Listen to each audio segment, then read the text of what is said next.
يضحكوا قليلا وليبكوا كثيرا جزاء بما كانوا يكسبون. بسم الله الرحمن الرحيم. وما تقدموا لأنفسكم من خير تجدوه عند الله هو خيرا وأعظم أجرا واستغفروا الله إن الله غفور رحيم.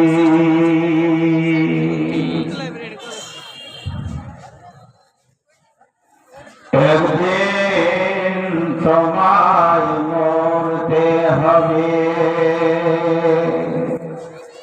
তুমি ভুলে যায় না। হবে মাটির বিছানা গো তোমার আসল ঠিকানা, হবে মাটির বিছানা গো তোমার আসল ঠিকানা। কানবে মাতা, কানবে পিতা, কানবে ভাই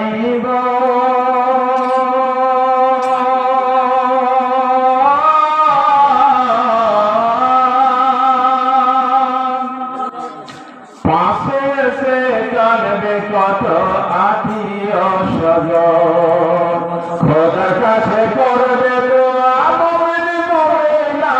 হবে মাটির বিছানা, হবে মাটির বিছানা গো তোমার আসল ঠিকানা, হবে মাটির বিছানা গো তোমার আসল ঠিকানা। আপন জনের কান্না যত সবই শুনতে পাবে, বুক ফাটবে তো খুলবে না, কেমনে জবাব দেবে? বুক ফাটবে তো মুখ ফুটবে না, কেমনে জবাব দেবে? কি দিয়া বুঝাবে তারে, কি দিয়া বুঝাবে তারে দেহের বেদনা। হবে মাটির বিছানা গো তোমার আসল ঠিকানা। একদিন তোমায় মরতে হবে, তুমি ভুলা যায় না। হবে মাটির বিছানা গো তোমার আসল ঠিকানা। এসেছিলে যখন তুমি এই আসামের ভোগে, কেঁদেছিলে একাই তুমি, হেসেছিল সবে। পুরো যাওয়া তবে হাসবে তুমি, কাঁদবে জামানা। হবে মাটির বিছানা গো তোমার আসল ঠিকানা, হবে মাটির বিছানা গো তোমার আসল ঠিকানা। খালি হাতে এসেছ তুমি, যাবে খালি হাতে।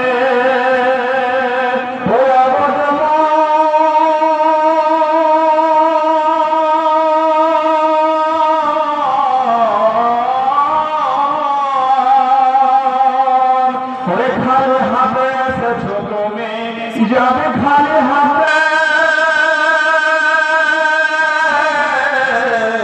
শুধু একটি সাদা কাপড় যাবে তোমার সাথে, আমল ছাড়া তোমার সাথে কিছুই যাবে না। আমল ছাড়া তোমার সাথে কিছুই যাবে না। হবে মাটির বিছানা তোমার আসল ঠিকানা।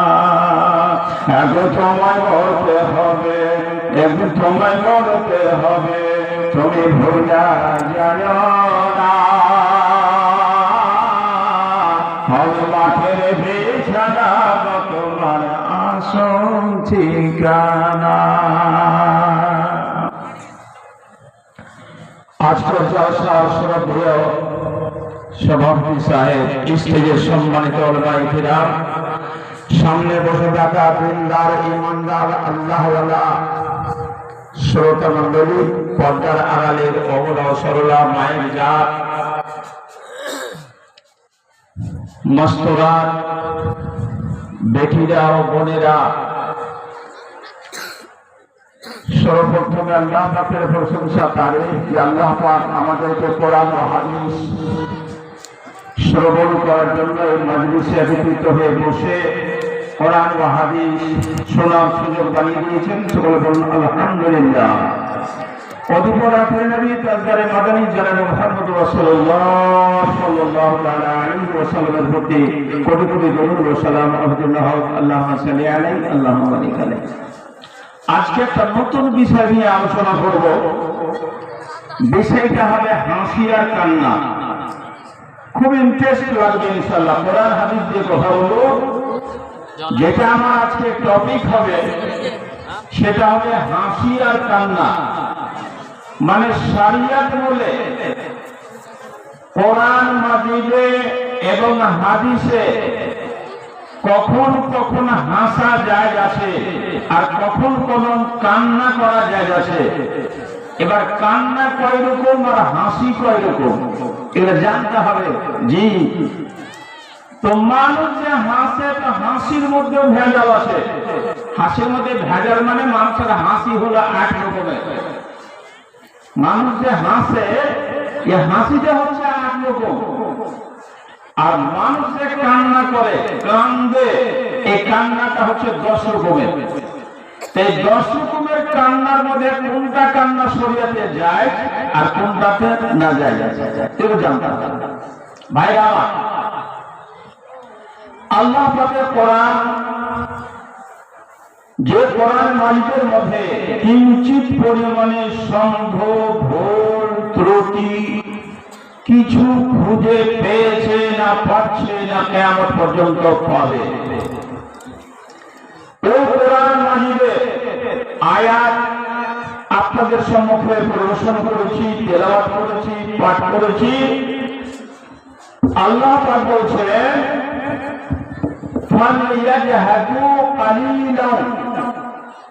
হে পৃথিবীর মানুষ, তোমরা হাসো কম আর কান্দো বেশি। আল্লাহ পাক বলছেন কোরআন মাজিদে যে তোমরা হাসো কম, খিলখিল করে খালি হাসে বেড়ায় আর কান্দো বেশি। যেমন তোমাদের কার্যকলাপ হবে তোমাদের কার্যকলাপ ব্যবহার চরিত্র হাসির মাত্রা কান্দার মাত্রা যে পরিমাণে যেভাবে হবে সেইভাবেই তোমাকে বদলা দেওয়া হবে মৃত্যুর পরে। ভাই আমার, এবার হাসি আর কান্না কাকে বলে কয়েকটা যুক্তি আপনাকে দেখাই। এখান থেকে আপনি বাজারে যাবেন, বাজারে যাওয়ার পরে একটাই দোকান, আর ওই দোকানে 2টা দল কাপড় কিনছে। বিরাট বড় কাপড়ের দোকান, কাপড়ের দোকানে 2 দল গ্রাহক কাপড় কিনতে বসেছে। এক দলের লোক আছে 12টা, এক দলের লোক আছে 2টা। যেই দলের 12টা লোক একটা কাপড় 10 রকম 12 রকম 15 রকমের দেখছে, দামাদামি চলছে, হাসি রহস্য চলছে। 4000 টাকা 5000 টাকা একটা কাপড়ের দাম, আর তারা নিচে থেকে দাম করছে। আর যে 2টা লোক এক সাইডে বসে আছে ওরা শুধু একটাই সাদা কাপড় নেবে। ওই কাপড়ের কোনো দামাদামি হয় না, আর ওদের চোখ দিয়ে পানি ঝরছে। ওরা আনন্দতে নাই, ওদের মনটা খুব ভারী হয়ে বসে আছে। এরাও কাপড় কিনছে, ওরাও কাপড় কিনছে, এরা হাসছে আর ওরা কাঁদছে। এরকম দোকানে হয় না কথা বলেন। তার মানে যারা হাসি খেলে করে দামাদামি কাপড় কিনছে এরা হলো বিয়ের কাপড় কিনছে, আর যে দুটা লোক কাপড় কিনছে বিনা দরদামে ওটা হচ্ছে কাফনের কাপড়। একই দোকানে দুই রকম কাপড়, একটা হাসির কাপড় আর একটা হচ্ছে কান্নার কাপড়। বাড়ি আসার পরে দেখা গেল এখানে বাড়িতে গান চলছে, ডিজে বাজছে, নাচ গান করছে, ছেলে মেয়েরা কোলাকুলি করছে, হাসছে।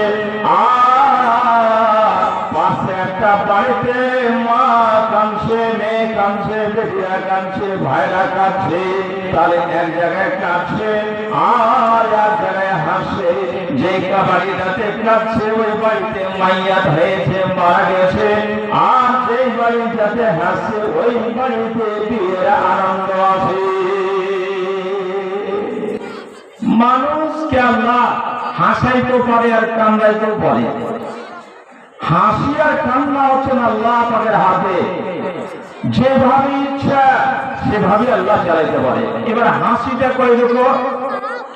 মানুষের হাসিটা হচ্ছে 8 রকম, আর মানুষের কান্না হলো 10 রকম। এবার একটা আপনাকে দেখায়। একটা কান্নার নাম হলো মানুষের দেখা দেখি কান্না করা, বোকাউল মুআফিকা। মানুষের কান্না দেখলে কান্না থামতে পারে না, দেখা দেখি কান্না করে। এরকম মানুষের কান্না হয়। এই কান্নাটা সারিয়াতে যায় আসে না নাই। নবী জনাব মুহাম্মদ রাসূলুল্লাহ সাল্লাল্লাহু আলাইহি ওয়াসাল্লাম যখন 6 বছরের ছিলেন, মা মারা গেছে, 40 বছরের হলেন, তখন আল্লাহ তাআলা নবী বানালেন। সারা দেশের জন্য দোয়া করছে, লোকের আবেদন জানাচ্ছে, দরখাস্ত জানাচ্ছে, নবীজি মায়ের জন্য একটু দোয়া করে দেন, আমার স্বামী মারা গেছে দোয়া করে দেন, ভাই মারা গেছে দোয়া করে দেন। নবীজি ইচ্ছা করলেন আমার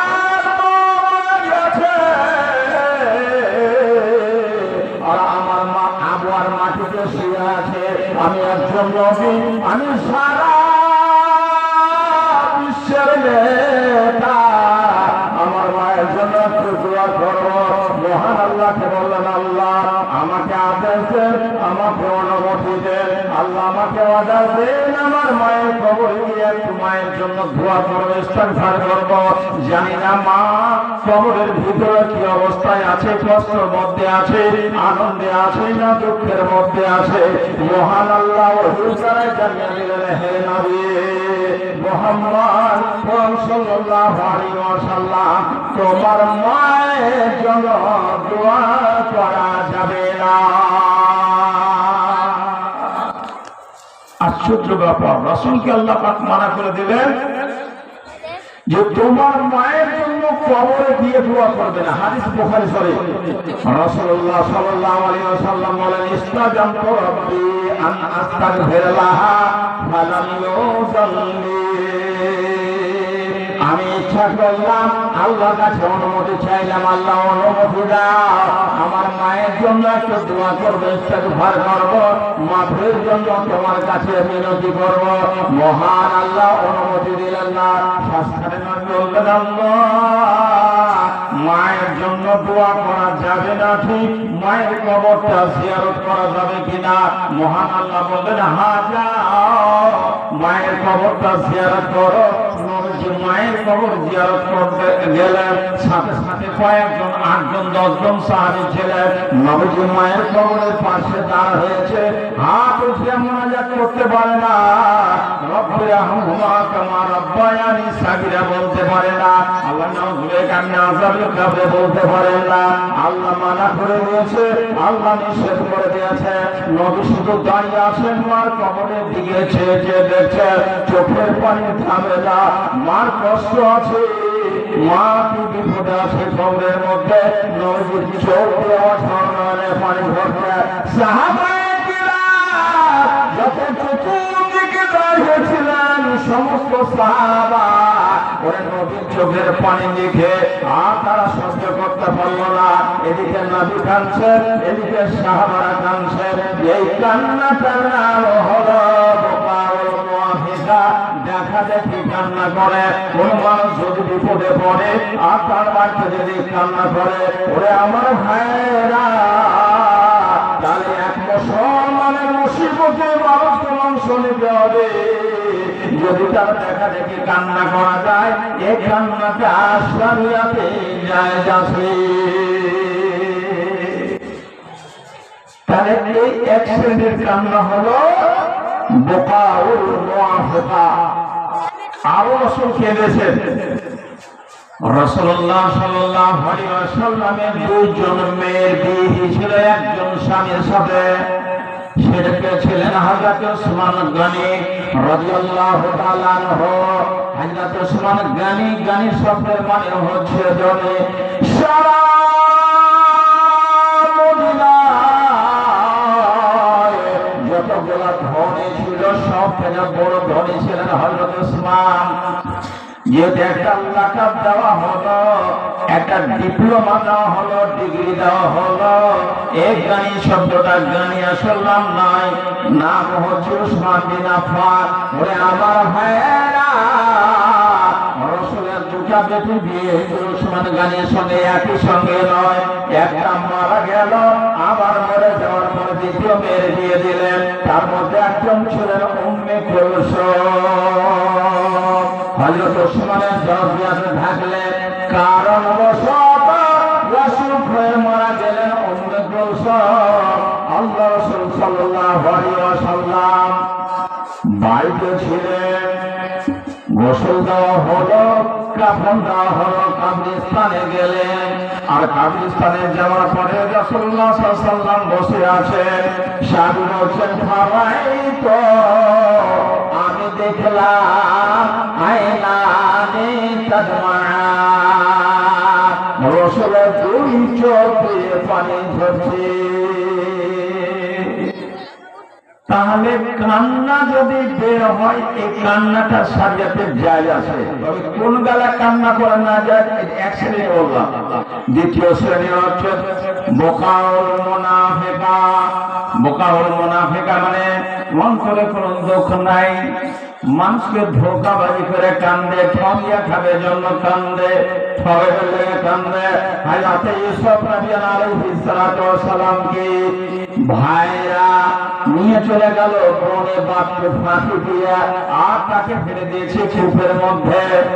কূপের মধ্যে ফেলে রাস্তায় একটা শিয়ালের লেজ কেটে রক্ত তার কাপড়ে ভরিয়ে নিয়ে, তার ঘরে ভরিয়ে নিয়ে বাবার সামনে এসে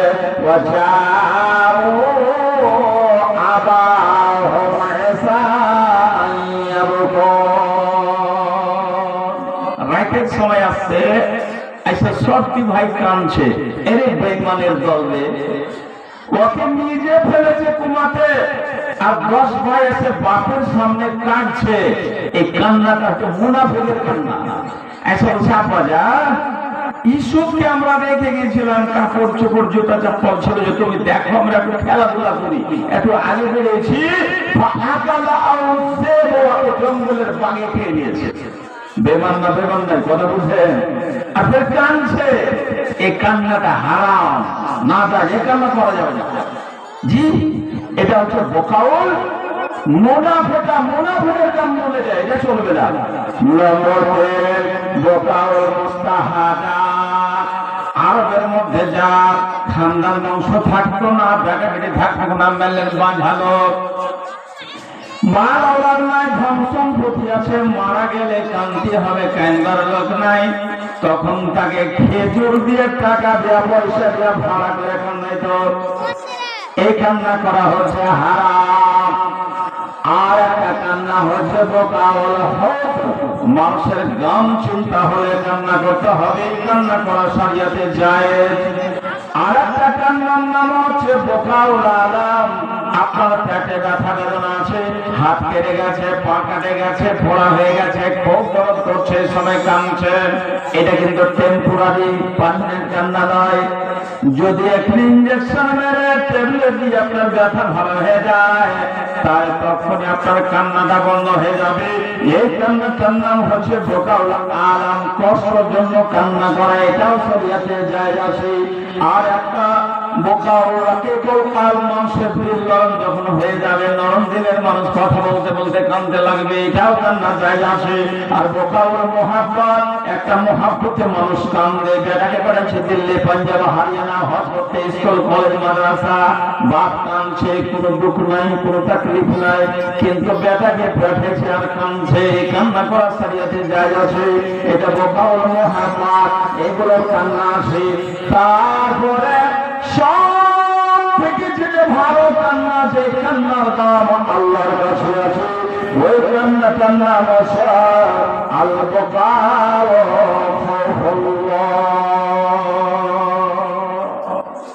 আল্লাহর ভয়ে যারা কাঁদে, আল্লাহর ভয়ে যারা কেঁদেছে, সব থেকে ভালো এবং দামি কান্না হচ্ছে আল্লাহর ভয়ে কান্না করা। হাদিস তিরমিজি, রাবি হচ্ছেন আজাদ আবু হুরায়রা রাদিয়াল্লাহু